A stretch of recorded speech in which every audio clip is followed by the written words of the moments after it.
Xernona Clayton worked at the Southern Christian Leadership Conference with Dr. Martin Luther King in the early 1960s. Her humanitarian support of initiatives for minorities and women are well known, and both a street and a statue in downtown Atlanta are named in her honor. Please join me in welcoming Mrs. Xernona Clayton.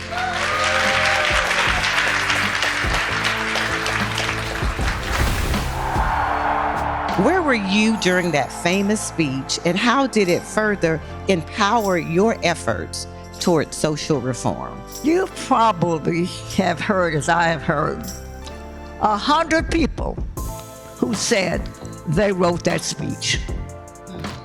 I mean, I don't know why people decided that they could just claim that. But the truth is, I'm going to tell you all the real truth. I wrote that speech. We talk about real change lives here at Piedmont. So based on what you saw then, what can we do to instill that we continue to see real change in 2024? Let me answer it this way. Do you know, even this hospital, I love this hospital. It's a beautiful place. But here, all black doctors had to practice at Grady. That was the only place that would let them in. And I said, well, let's don't burn the place down. Let me see if I can help change the direction of things. Right. I went to Washington, D.C.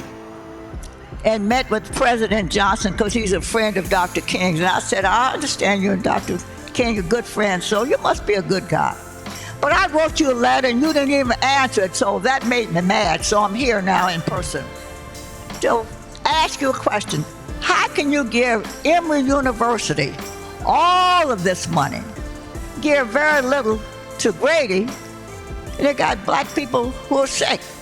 How can you make a difference like that? President Johnson called a press conference and announced, as of this date, all the hospitals in the United States are now desegregated.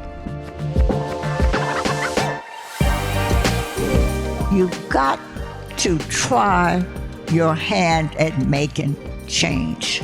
So you gotta be non-selfish to make change.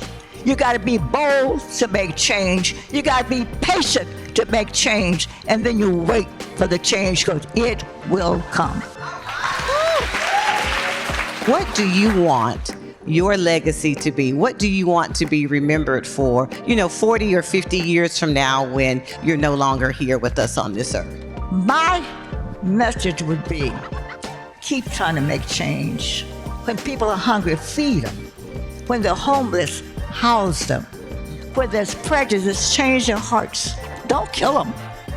Just change the hearts. The victory is so sweet. It makes you feel good all over.